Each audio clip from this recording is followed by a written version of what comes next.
እሺ እንዴት ዋላችሁ?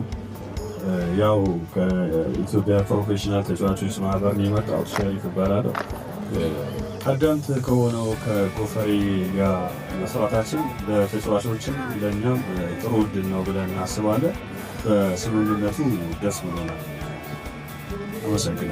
አመሰግናለሁ። አቤል ወንደሰን እባላለሁ። የጎፈሬ ስፖርት ማምረቻ ምክትል ስራ አስፈጻሚ ነኝ። እንግዲህ ውድድር ላይ ስላለን ሸሪፍም አጠር ስላደረገው እኔም አጠር አድርጌ ቶሎ ፕሮግራማችንን እንቋጫለን ማለት ነው። እንግዲህ ጎፈሬ ከሚሰራቸው ስራዎች ብዙ ማስረዳት ጊዜው ስለማይፈቅድ አብዛኛው የስፖርት ቤተሰብ ስለሆነ ሁሉንም ስለምታውቁ ለቀባሪ ማርዳት ይሆንብኛል። እንግዲህ ከፕሮፌሽናል እግር ኳስ ተጫዋቾች ማህበር ጋር የምናረጋቸው ወይ ደግሞ የምናረገው ስምምነት የተወሰኑ 1 2 3 ሜጀር ነገሮችን ላንሳና እኔ የምቋጫለሁ። የመጀመሪያው የተጫዋቾች አቅም ግንባታን ማሳደግ ላይ መስራት ነው። ሁለተኛው ደግሞ የብራንዲንግ እና የአእምሮ ንብረት ወይ ደግሞ ሌጀንዶቻችን እንግዲህ በውጭ ዓለም እንደሚታወቀው እግር ኳስ ካቆሙ በኋላ ስፖርቶቹን ካቆሙ በኋላ ብራንዲንግ ላይ ራሳቸውን መሸጥ ላይ በፋይናንስ ራሳቸውን መደገፍ ላይ ሌሎች ኢኮኖሚካል የሆኑ ነገሮች ላይ በጣም ስትሮንግ ናቸው። እሱን ለማድረግ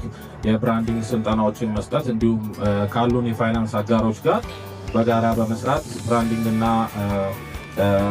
አእምሮ ንብረት ላይ በደንብ በጋራ እንሰራለን ብለን እናስባለን። ሌላው አንደኛው ሜጀር ነገር የሌጀንዶቻችንን ማስታወስ እንዲሁም የሌጀንዶቻችንን ውድድር ወይ ደግሞ ሰመር ካፕ እንደሚባለው እንግዲህ ዛሬ ቤተሰቦቻችንን በማወዳደር ወይ ደግሞ እግር ኳስ በማድረግ የመጀመሪያውን ጀምረናል። ከዛ ደግሞ ሌጀንዶቻችንን ከውጭ ብዙ ዓለም ላይ ተበታትነው ለሚገኙት እነሱን ሰብሰብ አድርጎ ውድድሮችን ማድረግ እዚህ ያሉ የፕሮፌሽናል እግር ኳሶቻችንን እንደ አዲስ ወደ ሜዳ መልሶ ዝግጅቶችን ማድረግ ከሚናፍቃቸውና ከሚወዳቸው ሰው ጋር ማገናኘት እኛም ስናደንቃቸው ያደግን ስለሆነ እነሱን ድጋሚ ሜዳ ውስጥ ለማየት ስራዎችን እንሰራለን።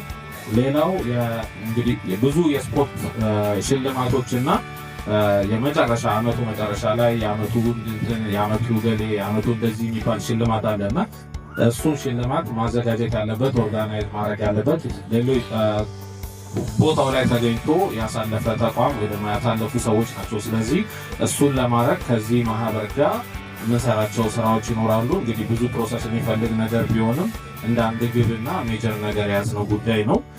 እንግዲህ እኔ ሞሬ አላዝምባችሁ።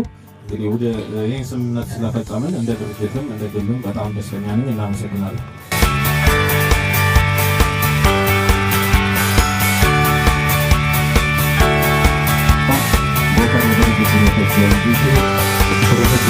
Thank you.